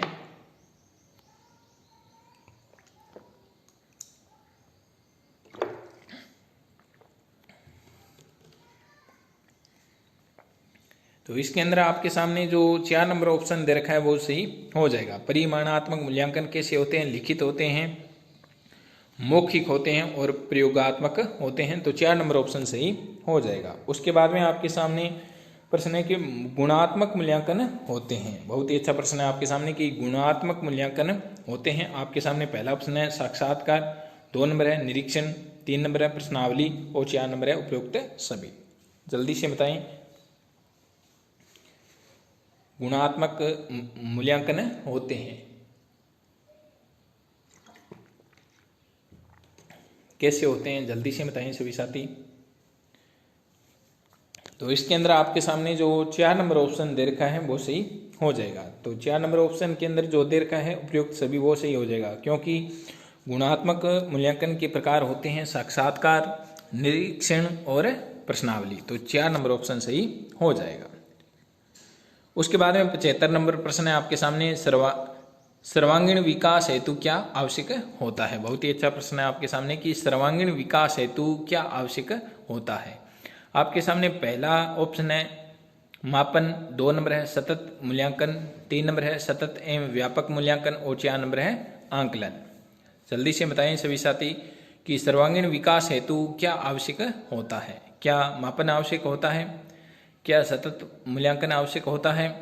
3 नंबर ऑप्शन जो दे रखा है सतत एवं व्यापक मूल्यांकन आवश्यक होता है या आंकलन आवश्यक होता है। जल्दी से बता दो सभी साथी इसका आंसर क्या होगा। तो सर्वांगीण विकास हेतु क्या आवश्यक होता है? सतत एवं व्यापक मूल्यांकन आवश्यक होता है। 3 नंबर ऑप्शन सही हो जाएगा। उसके बाद में आपके सामने प्रश्न है, बहुत ही महत्वपूर्ण प्रश्न है कि मापन द्वारा जांच नहीं की जा सकती है। बहुत ही अच्छा प्रश्न है कि मापन द्वारा जांच नहीं की जा सकती। आपके सामने पहला ऑप्शन है बुद्धि की, 2 नंबर है प्रकृति की, 3 नंबर है चिंतन की और 4 नंबर है कल्पना की और 5 नंबर है उपरोक्त सभी की। बहुत ही अच्छा प्रश्न है आपके सामने कि मापन द्वारा जांच नहीं की जा सकती। किसकी जांच नहीं की जा सकती? बुद्धि की, प्रकृति की, चिंतन की या कल्पना की या इन सभी की। जल्दी से बताएं सभी साथी इसका आंसर क्या होगा कि मापन द्वारा जांच नहीं की जा सकती। तो मापन द्वारा किसे नहीं जांचा जा सकता? तो इसके अंदर आपके सामने जो 1 नंबर ऑप्शन दे रखा है वो सही हो जाएगा। मापन द्वारा किसकी जांच नहीं की जा सकती? बुद्धि की जांच नहीं की जा सकती। बाकी प्रकृति की, चिंतन की और कल्पना की जांच की जा सकती है। तो 1 नंबर ऑप्शन सही हो जाएगा। उसके बाद में आपके सामने 77 नंबर प्रश्न है कि किसी गुण या विशेषता को गणितीय इकाई में व्यक्त करना कहलाता है। बहुत ही अच्छा प्रश्न है आपके सामने, किसी गुण या विशेषता को गणितीय इकाई में व्यक्त करना कहलाता है। आपके सामने पहला ऑप्शन है मापन, 2 नंबर है आंकलन, 3 नंबर है मूल्यांकन और 4 नंबर है निर्देशन। बहुत ही अच्छा प्रश्न है आपके सामने, किसी गुण या विशेषता को गणितीय इकाई के रूप में व्यक्त करना कहलाता है। क्या कहलाता है? जल्दी से बताएं सभी साथी। ये बहुत बार एग्जाम के अंदर पूछा भी जा चुका है। किसी गुण या विशेषता को गणितीय इकाई के रूप में व्यक्त करना क्या कहलाता है? मापन, आंकलन, मूल्यांकन या निर्देशन कहलाता है। जल्दी से बताएं। तो इसके अंदर आपके सामने जो 1 नंबर ऑप्शन दे रखा है वो सही हो जाएगा। किसी गुण या विशेषता को अंकीय इकाई में या गणितीय इकाई में व्यक्त करना मापन कहलाता है। 1 नंबर ऑप्शन सही हो जाएगा। उसके बाद में 78 नंबर प्रश्न है आपके सामने, जिसके द्वारा व्यक्ति की विभिन्न योग्यताओं का मापन, उसके दायित्व और विषयों का अध्ययन किया जाता है, वह क्या कहलाता है। बहुत ही अच्छा प्रश्न है आपके सामने कि जिसके द्वारा व्यक्ति की विभिन्न योग्यताओं का मापन, उसके दायित्व और विषयों का अध्ययन किया जाता है, वह क्या कहलाता है। आपके सामने पहला ऑप्शन है मापन, 2 नंबर है आंकलन, 3 नंबर है मूल्यांकन और 4 नंबर है निर्देशन। जल्दी से बताएं सभी साथी। जिसके द्वारा व्यक्ति की विभिन्न योग्यताओं का मापन, उसके दायित्व और विषयों का अध्ययन किया जाता है, वह क्या कहलाता है। तो इसके अंदर आपके सामने जो 3 नंबर ऑप्शन दे रखा है वो सही हो जाएगा। तो कि जिसके द्वारा व्यक्ति की विभिन्न योग्यताओं का मापन, उसके दायित्व और विषयों का अध्ययन किया जाता है, उसको मूल्यांकन कहते हैं। तो 3 नंबर ऑप्शन सही हो जाएगा। उसके बाद में आपके सामने प्रश्न है कि मूल्यांकन प्रक्रिया के कितने अंग होते हैं। बहुत ही अच्छा प्रश्न है कि मूल्यांकन प्रक्रिया के कितने अंग होते हैं। आपके सामने पहला ऑप्शन है 3, 2 नंबर ऑप्शन है 4, 3 नंबर ऑप्शन है 5 और 4 नंबर ऑप्शन है 2। जल्दी से बताएं सभी साथी, इसका आंसर क्या होगा कि मूल्यांकन प्रक्रिया के कितने अंग होते हैं। पहला ऑप्शन है 3, 2 नंबर ऑप्शन है 4, 3 नंबर ऑप्शन है 5 और 4 नंबर ऑप्शन है 2। जल्दी से बताएं मूल्यांकन प्रक्रिया के कितने अंग होते हैं। जल्दी से बताएं सभी साथी, इसका आंसर क्या होगा कि मूल्यांकन प्रक्रिया के कितने अंग होते हैं। तो इसके अंदर आपके सामने जो 1 नंबर ऑप्शन दे रखा है वो सही हो जाएगा। मूल्यांकन प्रक्रिया के 3 अंग होते हैं, तो 1 नंबर ऑप्शन सही हो जाएगा। उसके बाद में आपके सामने 80 नंबर प्रश्न है कि वस्तुनिष्ठ प्रश्न कितने प्रकार के होते हैं। वस्तुनिष्ठ प्रश्न कितने प्रकार के होते हैं। पहला ऑप्शन है आपके सामने 2 नंबर ऑप्शन है 4, 3 नंबर ऑप्शन है 3 और 4 नंबर ऑप्शन है 5। जल्दी से बताएं सभी साथी, इसका आंसर क्या होगा कि वस्तुनिष्ठ प्रश्न कितने प्रकार के होते हैं। आपके सामने पहला ऑप्शन है 2 नंबर ऑप्शन है 3, 2 नंबर ऑप्शन है 4, 3 नंबर ऑप्शन है 3 और 4 नंबर ऑप्शन है 5। वस्तुनिष्ठ प्रश्न कितने प्रकार के होते हैं। तो इसके अंदर आपके सामने 2 नंबर ऑप्शन सही हो जाएगा। तो वस्तुनिष्ठ प्रश्न कितने प्रकार के होते हैं, 4 प्रकार के होते हैं, तो 2 नंबर ऑप्शन सही हो जाएगा। उसके बाद में आपके सामने 81 नंबर प्रश्न की मापन होता है। बहुत ही अच्छा प्रश्न है आपके सामने कि मापन होता है। आपके सामने पहला ऑप्शन है निर्देशन, 2 नंबर है परामर्श, 3 नंबर है उद्देश्य प्राप्ति का साधन और 4 नंबर है उपरोक्त सभी।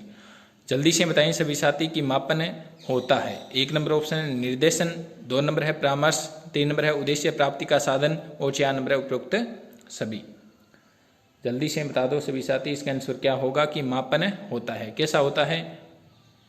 1 नंबर ऑप्शन है आपके सामने निर्देशन के रूप में होता है, 2 नंबर है परामर्श के रूप में, 3 नंबर है उद्देश्य प्राप्ति का साधन होता है और 4 नंबर है उपरोक्त सभी के रूप में। जल्दी से बताएं सभी साथी। तो इसके अंदर आपके सामने जो 4 नंबर ऑप्शन दे रखा है वो सही हो जाएगा। मापन होता है, तो मापन निर्देशन के रूप में भी होता है, परामर्श के रूप में भी होता है और उद्देश्य प्राप्ति के साधन के रूप में भी होता है, तो 4 नंबर ऑप्शन सही हो जाएगा। उसके बाद में आपके सामने 82 नंबर प्रश्न है कि मूल्यांकन की क्रियात्मक पक्ष में सम्मिलित है। बहुत ही अच्छा प्रश्न है कि मूल्यांकन के क्रियात्मक पक्ष में सम्मिलित है। आपके सामने पहला ऑप्शन है समायोजन, 2 नंबर है अधिगम, 3 नंबर है परामर्श और 4 नंबर है उपरोक्त सभी। जल्दी से बताएं सभी साथी, इसका आंसर क्या होगा कि मूल्यांकन के क्रियात्मक पक्ष में सम्मिलित है। क्या है। समायोजन, 2 नंबर ऑप्शन है अधिगम, 3 नंबर है परामर्श और 4 नंबर है उपरोक्त सभी। जल्दी से बताएं सभी साथी, मूल्यांकन की क्रियात्मक पक्ष में सम्मिलित है। यहाँ पर के आएगा कि मूल्यांकन के क्रियात्मक पक्ष में सम्मिलित है। तो इसके अंदर आपके सामने जो 1 नंबर ऑप्शन दे रखा है वो सही हो जाएगा। तो मूल्यांकन के क्रियात्मक पक्ष में सम्मिलित है वो हो जाएगा समायोजन, तो 1 नंबर ऑप्शन सही हो जाएगा। उसके बाद में आपके सामने 83 नंबर प्रश्न की आकलन होता है। आकलन क्या होता है? आपके सामने पहला ऑप्शन है औपचारिक, 2 नंबर है अनौपचारिक, 3 नंबर ऑप्शन है औपचारिक व अनौपचारिक और 4 नंबर है इनमें से कोई नहीं। जल्दी से बताएं। बहुत ही अच्छा प्रश्न है आपके सामने कि आकलन होता है, कैसा होता है? औपचारिक होता है, अनौपचारिक होता है, औपचारिक या अनौपचारिक दोनों होता है, या इनमें से कोई नहीं। जल्दी से बताएं सभी साथी, इसका आंसर क्या होगा कि आकलन होता है। कैसा होता है? आपके सामने 4 ऑप्शन है, उनमें से आपको बताना है। आकलन होता है, औपचारिक होता है, 2 नंबर ऑप्शन है अनौपचारिक होता है, 3 नंबर ऑप्शन है औपचारिक व अनौपचारिक होता है और 4 नंबर है इनमें से कोई नहीं। जल्दी से बताएं सभी साथी, इसका आंसर क्या होगा? तो इसके अंदर आपके सामने जो 3 नंबर ऑप्शन दे रखा है वो सही नहीं, इसके अंदर जो आपके सामने 2 नंबर ऑप्शन दे रखा है वो सही हो जाएगा। तो आकलन क्या होता है? आकलन अनौपचारिक होता है, 2 नंबर ऑप्शन सही हो जाएगा। उसके बाद में आपके सामने 84 नंबर प्रश्न है कि अंक प्रदान किए जाते हैं। बहुत ही अच्छा प्रश्न है कि अंक प्रदान किए जाते हैं, किस में किए जाते हैं? आपके सामने पहला ऑप्शन है मापन में, 2 नंबर है आकलन में, 3 नंबर है मूल्यांकन में और 4 नंबर है निर्देशन में। जल्दी से बताएं सभी साथी कि अंक प्रदान किए जाते हैं, किस में प्रदान किए जाते हैं? 1 नंबर ऑप्शन है आपके सामने मापन में, 2 नंबर है आकलन में, 3 नंबर है मूल्यांकन में और 4 नंबर है निर्देशन में। जल्दी से बता दो सभी साथी, इसका आंसर क्या होगा कि अंक प्रदान किए जाते हैं, किसमें? मापन में, आकलन में, मूल्यांकन में या निर्देशन में। तो अंक किस में प्रदान किए जाते हैं? तो इसमें 1 नंबर ऑप्शन सही हो जाएगा। तो अंक प्रदान मापन में किए जाते हैं, 1 नंबर ऑप्शन सही हो जाएगा। उसके बाद में आपके सामने 85 नंबर प्रश्न है कि यह बच्चा बहुत अच्छा है, यह बता सकते हैं। बहुत ही अच्छा प्रश्न है आपके सामने कि यह बच्चा बहुत अच्छा है, यह बता सकते हैं, किसके द्वारा? मापन के द्वारा, 2 नंबर है आंकलन के द्वारा, 3 नंबर है मूल्यांकन के द्वारा और 4 नंबर है निर्देशन के द्वारा। जल्दी से बता दो, बहुत ही अच्छा प्रश्न है। यह बच्चा बहुत ही अच्छा है, यह बता सकते हैं, किसके द्वारा बता सकते हैं? मापन के द्वारा, आंकलन के द्वारा, मूल्यांकन के द्वारा या निर्देशन के द्वारा। जल्दी से बताएं सभी साथी, इसका आंसर क्या होगा? तो इसके अंदर आपके सामने जो 3 नंबर ऑप्शन दे रखा है वो सही हो जाएगा। यह बच्चा बहुत अच्छा है, यह किसके द्वारा बता सकते हैं? मूल्यांकन के द्वारा बता सकते हैं, तो 3 नंबर ऑप्शन सही हो जाएगा। उसके बाद में आपके सामने बहुत ही महत्वपूर्ण परिभाषा है। मूल्यांकन एक ऐसी क्रमबद्ध प्रक्रिया है जो हमें यह बताती है कि बालक ने किस सीमा तक किन उद्देश्यों को प्राप्त किया है। यह किसका कथन है? बहुत ही अच्छा प्रश्न है आपके सामने कि मूल्यांकन एक ऐसी क्रमबद्ध प्रक्रिया है जो हमें यह बताती है कि बालक ने किस सीमा तक किन उद्देश्यों को प्राप्त किया है। यह किसका कथन है?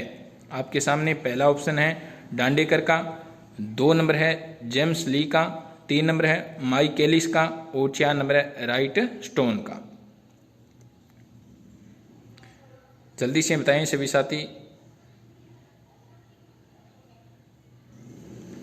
मूल्यांकन एक ऐसी क्रमबद्ध प्रक्रिया है जो हमें यह बताती है कि बालक ने किस सीमा तक किन उद्देश्यों को प्राप्त किया है। यह किसका कथन है? तो यह डांडेकर का कथन है। एक परिभाषा हमने पहले भी पढ़ी थी, उसका हमने डांडेकर बताया था, वो सही नहीं होगा, इसका डांडेकर होगा और उसका होगा कोठारी आयोग।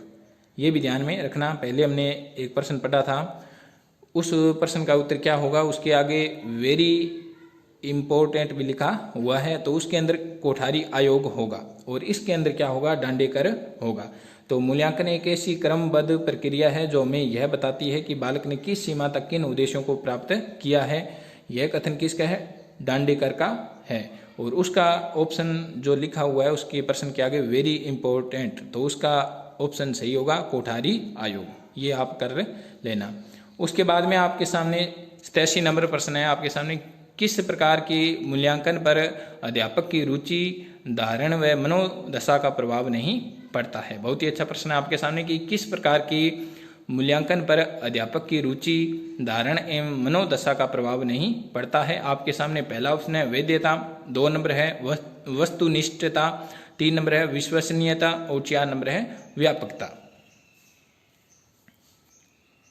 जल्दी से बताएं कि किस प्रकार के मूल्यांकन पर अध्यापक की रुचि, धारण व मनोदशा का प्रभाव नहीं पड़ता है।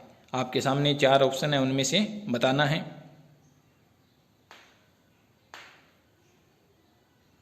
जल्दी से बताएं सभी साथी, इसका आंसर क्या होगा कि किस प्रकार के मूल्यांकन पर अध्यापक की रुचि, धारण व मनोदशा का प्रभाव नहीं पड़ता है।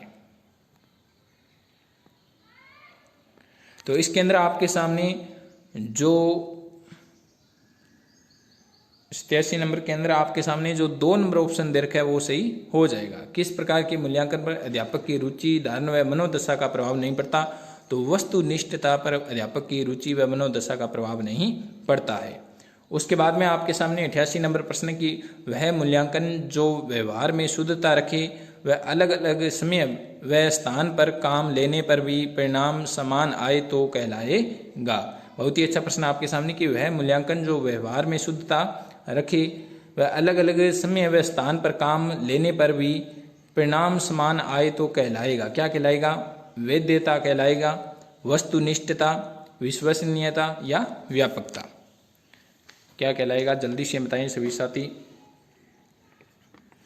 वह मूल्यांकन जो व्यवहार में शुद्धता रखे, वह अलग अलग समय व स्थान पर काम लेने पर भी परिणाम समान आए तो कहलाएगा। क्या कहलाएगा?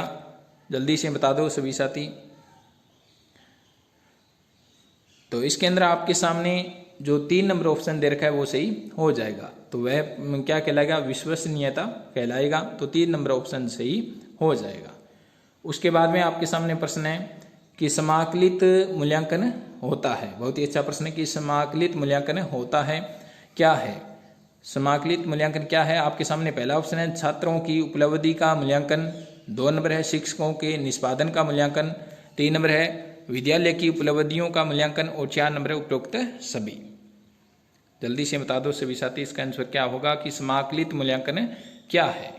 आपके सामने पहला ऑप्शन है छात्रों की उपलब्धि का मूल्यांकन, 2 नंबर है शिक्षकों के निष्पादन का मूल्यांकन, 3 नंबर है विद्यालय की उपलब्धियों का मूल्यांकन और 4 नंबर है उपरोक्त सभी। जल्दी से बता दो सभी साथी, इसका आंसर क्या होगा। तो इसके अंदर आपके सामने जो 4 नंबर ऑप्शन दे रखा है वो सही हो जाएगा। तो समाकलित मूल्यांकन क्या है? तो 4 नंबर ऑप्शन सही हो जाएगा। उसके बाद में आपके सामने 90 नंबर प्रश्न है कि किस प्रकार के प्रश्नों का उद्देश्य छात्रों की तार्किक क्षमता एवं अंतर्दृष्टि की जांच करना होता है। बहुत ही अच्छा प्रश्न है आपके सामने कि किस प्रकार के प्रश्नों का उद्देश्य छात्रों की तार्किक क्षमता एवं अंतर्दृष्टि की जांच करना होता है। आपके सामने पहला ऑप्शन है वर्गीकरण, 2 नंबर है सादृश्य अनुभव, 3 नंबर है समानता और 4 नंबर है बहुविकल्पी। जल्दी से बता दो सभी साथी, इसका आंसर क्या होगा कि किस प्रकार के प्रश्नों का उद्देश्य छात्रों की तार्किक क्षमता एवं अंतर्दृष्टि की जांच करना होता है। आपके सामने 4 ऑप्शन है, उनमें से आपको बताना है। जल्दी से बताओ, आपके सामने 4 ऑप्शन दे रखे हैं। किस प्रकार के प्रश्नों का उद्देश्य छात्रों की तार्किक क्षमता एवं अंतर्दृष्टि की जांच करना होता है? तो इसके अंदर आपके सामने जो 4 नंबर ऑप्शन दे रखा है वो सही हो जाएगा। तो बहुविकल्पी जो प्रश्न होते हैं उनके द्वारा छात्र की तार्किक क्षमता एवं अंतर्दृष्टि की जांच की जाती है। तो 4 नंबर ऑप्शन सही हो जाएगा। उसके बाद में आपके सामने प्रश्न है कि विद्यालय स्तर पर ली जाने वाली परीक्षा की प्रविधियां होती है। बहुत ही अच्छा प्रश्न है कि विद्यालय स्तर पर ली जाने वाली परीक्षा की प्रविधियां होती है। कैसी होती है? गुणात्मक, 2 नंबर है परिमाणात्मक, 3 नंबर है उपयुक्त दोनों और 4 नंबर इनमें से कोई नहीं। जल्दी से बताएं कि विद्यालय स्तर पर ली जाने वाली परीक्षा की प्रविधियां होती है। कैसी होती है? गुणात्मक होती है या परिमाणात्मक होती है या उपयुक्त दोनों होती है या इनमें से कोई नहीं। जल्दी से बताएं सभी साथी, इसका आंसर क्या होगा। तो विद्यालय स्तर पर ली जाने वाली परीक्षा की प्रविधियां होती है तो कैसी होती है? परिमाणात्मक होती है। तो 2 नंबर ऑप्शन सही हो जाएगा। उसके बाद में आपके सामने 94 नंबर प्रश्न है प्राचीन काल में जब मुद्रांकन तकनीकी का जन्म नहीं हुआ था तो मूल्यांकन के लिए कौन सी प्रविधि काम में ली जाती थी? बहुत ही अच्छा प्रश्न आपके सामने कि प्राचीन काल में जब मुद्रांकन तकनीकी का जन्म नहीं हुआ था तो मूल्यांकन के लिए कौन सी प्रविधि काम में ली जाती थी? आपके सामने पहला ऑप्शन है प्रायोगिक, 2 नंबर है संचयी अभिलेख, 3 नंबर है मौखिक और 4 नंबर है लिखित। जल्दी से बताएं सभी साथी। प्राचीन काल में जब मुद्रांकन तकनीकी का जन्म नहीं हुआ था तो मूल्यांकन के लिए कौन सी प्रविधि काम में ली जाती थी? जल्दी से बताएं सभी साथी, इसका आंसर क्या होगा? तो इसके अंदर आपके सामने जो 3 नंबर ऑप्शन दे रखा है वो सही हो जाएगा। तो प्राचीन काल में जब मुद्रांकन तकनीकी का जन्म नहीं हुआ था तो मूल्यांकन के लिए कौन सी प्रविधि काम में ली जाती थी? मौखिक प्रविधि काम में ली जाती थी। तो 3 नंबर ऑप्शन सही हो जाएगा। उसके बाद में आपके सामने आज की इस वीडियो का लास्ट प्रश्न है, बहुत ही महत्वपूर्ण प्रश्न है आपके सामने। 95 नंबर प्रश्न है कि मूल्यांकन का अर्थ है किसी वस्तु या प्रतिक्रिया का मूल्य निर्धारित करना। यह कथन किसका है? बहुत ही अच्छा प्रश्न है कि मूल्यांकन का अर्थ है किसी वस्तु या प्रतिक्रिया का मूल्य निर्धारित करना। यह कथन किसका है? आपके सामने पहला ऑप्शन है टारगेटन का, 2 नंबर है ब्लूम का, 3 नंबर है दांडेकर का और 4 नंबर है कोठारी आयोग का। मूल्यांकन का अर्थ है किसी वस्तु या प्रतिक्रिया का मूल्य निर्धारित करना। यह कथन किसका है? जल्दी से बता दो इसका आंसर क्या होगा। आपके सामने बहुत ही महत्वपूर्ण परिभाषा दे रखी है कि मूल्यांकन का अर्थ है कि किसी वस्तु या प्रतिक्रिया का मूल्य निर्धारित करना। यह कथन किसका है?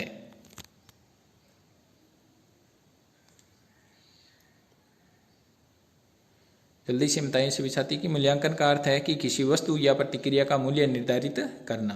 यह कथन किसका है? तो इसके अंदर आपके सामने जो 1 नंबर ऑप्शन दे रखा है वो सही हो जाएगा। तो यह कथन किसका है? टारगेटन का है। तो 1 नंबर ऑप्शन सही हो जाएगा। तो इसके अंदर 1 नंबर ऑप्शन जो दिया है वो सही होगा। तो बाकी हमने परिभाषा पढ़ी थी, 3 परिभाषा आज इसके अंदर पढ़ी है। तो पहले जो परिभाषा थी मूल्यांकन की उसके आगे वेरी इंपॉर्टेंट लिखा हुआ है, उसका कोठारी आयोग होगा, जिसका मैंने दांडेकर बताया था। उसके बाद में दूसरी परिभाषा अभी पढ़ी थी हमने, उसका दांडेकर होगा। और तीसरी परिभाषा ये है, इसका टारगेटन होगा। तो 3 परिभाषा है, पहले का कोठारी आयोग, दूसरे का दांडेकर और तीसरे का क्या होगा? टारगेटन होगा, जो परिभाषा आपके सामने है। तो ये था आज का महत्वपूर्ण प्रश्नों का वीडियो। प्रश्न कैसे लगे कमेंट बॉक्स में ज़रूर बताएं। और इसकी PDF आप टेलीग्राम चैनल से प्राप्त कर लेना। और सभी साथी लाइव टेस्ट में रोज़ाना ज़रूर भाग लें ताकि आपकी तैयारी और भी मजबूत हो जाएगी। और अगला जो टॉपिक होगा वो आपको जल्दी बता दिया जाएगा। तो जिन साथियों ने इस वीडियो को अंत तक देखा है उनको धन्यवाद और शुभ रात्रि। मिलते हैं अगले वीडियो के साथ।